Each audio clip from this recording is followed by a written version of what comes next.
The 2006 FIFA World Cup final in Berlin brought together two of football's biggest powers, Italy and France. For France, this was a chance to repeat their 1998 glory, and for Italy, it was an opportunity to rise again after years of waiting. But the spotlight was firmly on one man, Zinedine Zidane. At 34 years old, this would be his final game, his last act on the world's biggest stage before retiring.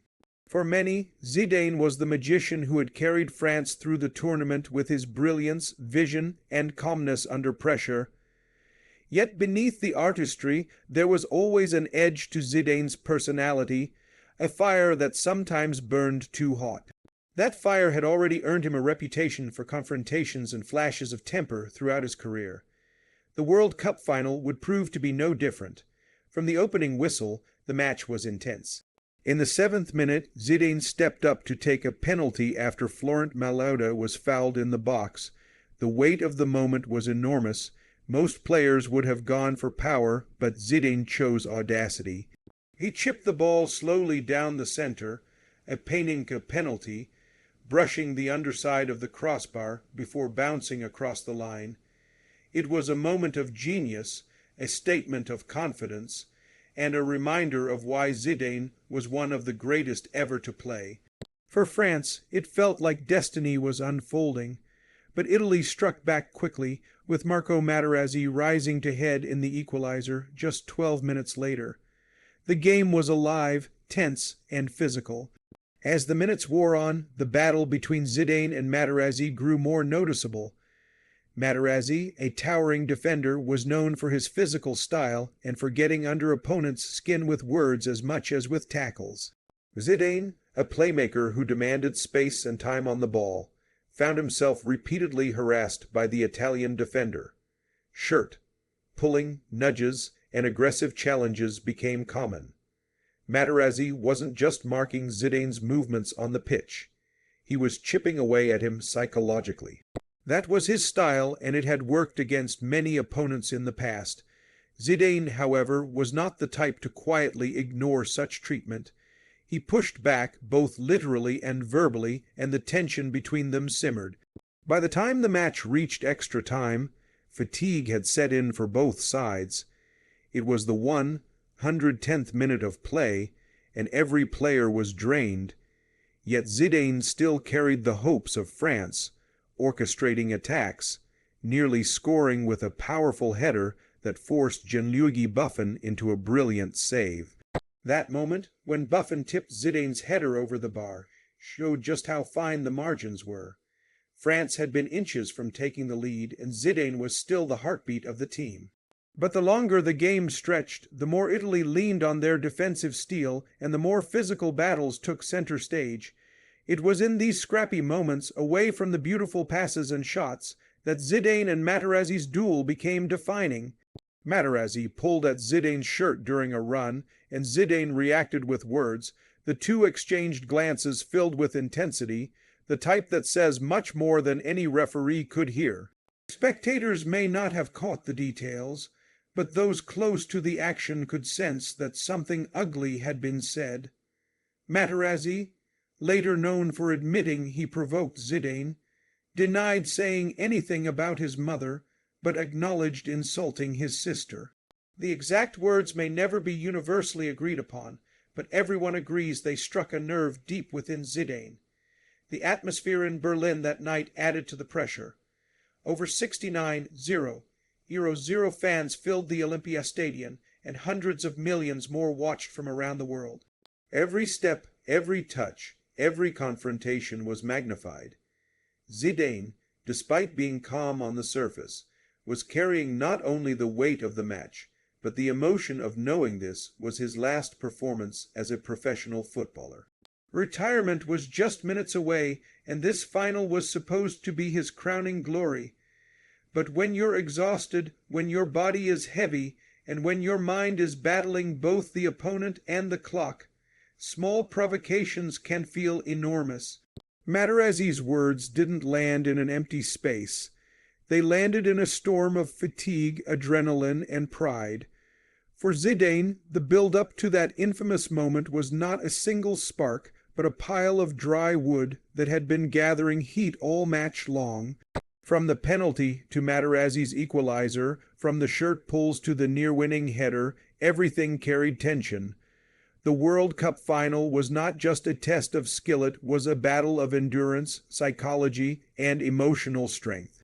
And in the middle of it all stood Zidane and Materazzi, locked in a personal duel that would explode into one of the most shocking moments in football history. The 110th minute of the 2006 FIFA World Cup final will forever be etched into the memory of football fans, not because of a dazzling goal or a dramatic save, but because of a moment of pure human emotion and implosion. Zinedine Zidane, the captain of France, the genius of his generation, and the man who had carried less blues on his back throughout the tournament, allowed a split second of anger to override a lifetime of brilliance.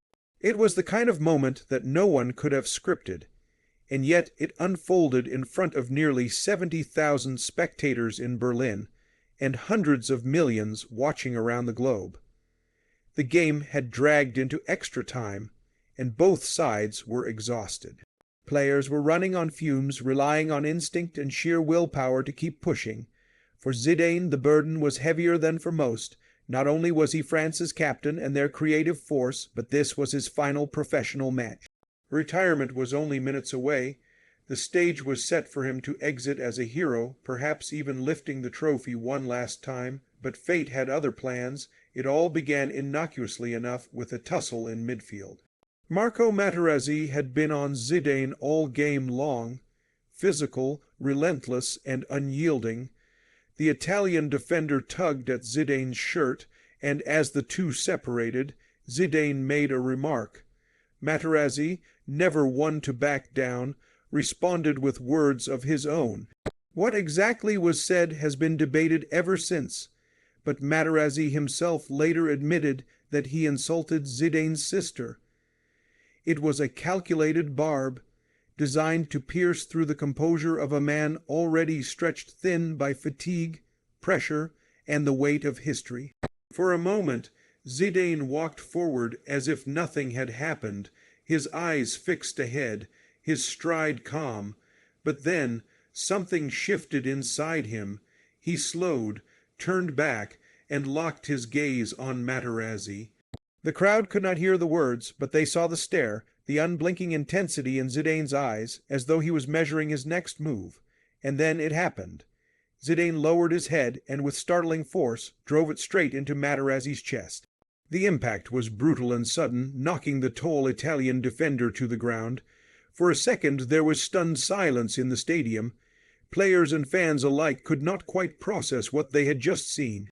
Zidane, the elegant master of the ball, the man who had glided past defenders his whole career with grace and finesse, had just committed an act of raw violence in the most important match of his life. Materazzi lay on the grass clutching his chest, and the Italian players rushed toward the referee, Horacio Elizondo of Argentina, demanding action.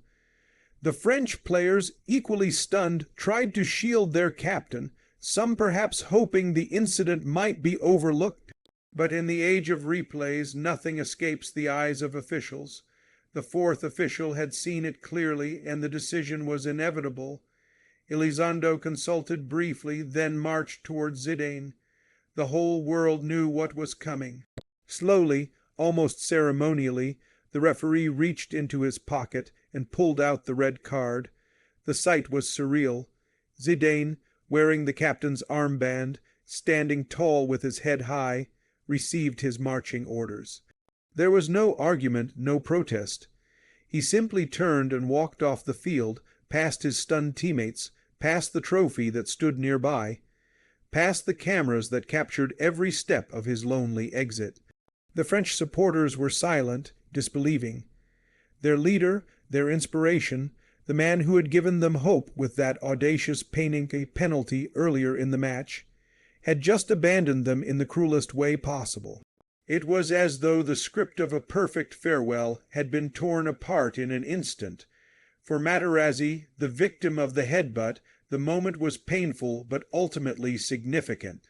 He had been the one to score Italy's equalizer earlier in the game, and now he found himself at the center of the incident that would define the final. But for Zidane, the consequences were much deeper. This was supposed to be his crowning glory, a final bow that secured his place among the immortals of the game. Instead, his career ended in shame, with a red card and a walk into the shadows of the tunnel, while the match continued without him. The symbolism of that walk is what remains so powerful to this day. Zidane did not hang his head in regret. He strode off with dignity, almost defiant, as though he knew the weight of what he had done, but refused to apologize in that moment. It was a reminder that even legends are human, susceptible to flaws, to anger, to pride. The headbutt was not just an act of violence. It was an eruption of everything Zidane had carried inside him: pressure, fatigue, provocation, and pride. The incident overshadowed everything else that night. Even though Italy went on to win the World Cup in a penalty shootout, the headlines across the world focused on Zidane's moment of madness. What should have been remembered as the night Italy lifted their fourth world title instead became the night Zidane lost control. To this day, people still ask, why did he do it? Was it worth it? Could he not have walked away? But perhaps that is what makes the moment so unforgettable. It was shocking, tragic, and yet undeniably human, a reminder that even the greatest can fall. When Zinedine Zidane walked off the field in Berlin on July 9, 2006, the silence that hung over the French supporters told its own story. A few minutes earlier, the entire stadium had been alive with tension, every pass, every tackle, every run carrying the weight of a nation's hope. Now, however, those hopes seemed shattered. Their captain, their talisman, their greatest ever player, had been sent off in disgrace during extra time of the biggest match in world football. It was a moment that stunned not just France, but the world. As Zidane disappeared into the tunnel, television cameras followed his every step. He didn't glance back, didn't wave to the crowd, didn't acknowledge his teammates. His final act in football was not lifting a trophy or orchestrating a magical goal, but walking into the shadows after committing an act of violence. That image became one of the defining moments of the 2006 World Cup, and one of the most unforgettable exits in sporting history. For France, the immediate consequences were devastating. Zidane had been their heartbeat throughout the tournament, inspiring victories over Spain, Brazil, and Portugal with moments of brilliance that reminded the world why he was considered among the greatest of all time. In the final itself, he had scored a daring penalty, chipping the ball off the crossbar in a moment of audacity few others would attempt in such a high-pressure situation. Without him on the pitch in those final minutes, the French team looked lost. Extra time fizzled out, and when the match went to penalties, the absence of Zidane, France's most experienced player, was glaring. David Trezeguet would go on to miss his spot kick, and Italy claimed their fourth World Cup, leaving French players heartbroken and fans bitterly disappointed. In the days that followed, the world searched for explanations. What had Materazzi said to provoke such a reaction? Rumors swirled, with some suggesting insults about Zidane's mother, others about his sister. Materazzi later admitted he had made remarks about Zidane's sister but denied anything racist. Still, the damage was done. To many, Zidane's act seemed out of character for a player renowned for his elegance and composure. But those who knew his career history understood it was not completely surprising. Zidane, for all his genius, had always had a fiery streak. He had been sent off 14 times in his career, including at the 1998 World Cup for a stamp against Saudi Arabia. His artistry with the ball was often matched by a temper simmering just beneath the surface. Reactions were polarizing. In Italy, Materazzi was hailed as a hero, both for his equalizing goal and for standing his ground against Zidane. In France, emotions were more complicated. Many fans felt betrayed that Zidane had allowed himself to be provoked, costing his nation the chance at glory. Others defended him, arguing that Materazzi's words must have been so deeply offensive that Zidane had no choice but to react. Across the globe, the footballing community debated endlessly. Was Zidane's career tarnished by this final act, or did it only add to the myth, showing that even the greatest can be undone by human flaws? Zidane himself offered little clarity. In interviews, he admitted he regretted the incident but refused to apologize to Materazzi directly. "I can't regret what I did," he said, because that would mean he was right to say what he said. His stance only deepened the intrigue, turning the head, but into not just an act of violence but a symbol of pride, honor, and defiance. For many, Zidane became not just a footballer but a tragic figure, someone whose greatness was matched by his volatility. The image of Zidane walking past the World Cup trophy on his way to the tunnel became iconic. It was a cruel twist of fate that the gleaming prize sat there on a pedestal, waiting to be claimed, while the man who could have lifted it was instead leaving in disgrace. That photograph captured the essence of the moment, triumph and tragedy colliding in the same instant. Italy celebrated while France mourned, and Zidane's legacy was forever complicated. Yet time has softened the judgment. Over the years, Zidane's brilliance has continued to overshadow that one moment of madness. He remains celebrated as one of the greatest midfielders of all time, a player whose vision, touch, and artistry changed the game. His later success as a coach at Real Madrid, where he won 3 consecutive Champions League titles, further restored his reputation, proving that his genius extended beyond the field. Still, the headbutt lingers, a permanent footnote in any discussion about his career. For Materazzi, the incident was career-defining as well. Though he was a solid defender, he will forever be remembered as the man Zidane headbutted in his last match. In many ways, it elevated him into football folklore, though not entirely of his own making. The 2006 final is remembered for 2 things: Italy's triumph and Zidane's fall. It was a night of celebration for one nation and heartbreak for another, but for the rest of the world it was a reminder of football's unpredictability. In a game that often produces moments of breathtaking beauty, it also delivers raw humanity, moments where emotions spill over and history is shaped not by skill but by impulse. Zidane's head, but was shocking, unforgettable, and strangely poetic. It reminded us that even legends are human, that greatness and weakness often walk side by side, and that sometimes the most enduring memories in sport are born not of perfection, but of imperfection. Legends in sport are rarely remembered for just one moment. They are remembered for an entire body of work, a lifetime of brilliance, and the impact they leave on those who watch them play. Yet, sometimes, a single act can define, or at least shadow, everything else. For Zinedine Zidane, one of the greatest footballers to ever grace the pitch, that act was the headbutt in the 2006 World Cup final. It was shocking, it was raw, and it was unforgettable. Nearly 2 decades later, people still talk about it, not just as an ugly incident, but as a moment that revealed something profoundly human about a man often seen as untouchable in his genius. When we look back at Zidane's career, the brilliance is undeniable. He was the orchestrator of France's World Cup triumph in 1998, scoring twice in the final against Brazil.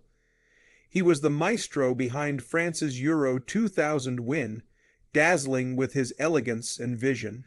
At club level, his career was decorated with glory, from Juventus to Real Madrid, where he scored one of the most iconic Champions League final goals of all time in 2002. To watch Zidane play was to watch poetry in motion. His first touch, his balance, his ability to control the tempo of a game made him stand apart from even the greatest of his generation. By 2006, he was already a living legend. And yet, on the night of July 9 in Berlin, his story took a different turn. The headbutt on Marco Materazzi didn't erase his greatness, but it forever intertwined itself with it. When people remember Zidane, they remember both the genius and the fury, the artist and the fighter. It is almost Shakespearean in its tragedy, the king who fell in his final act, not because of lack of skill, but because of a flaw in his nature. This duality makes his legacy richer, more complex, and perhaps even more enduring. The symbolism of that moment is striking. Here was a man at the very peak of the sport, playing his final match on the biggest stage in the world, and yet his last contribution was not with the ball, but with his head in an act of violence. As he walked past the World Cup trophy on his way to the tunnel, cameras captured an image that seemed almost poetic.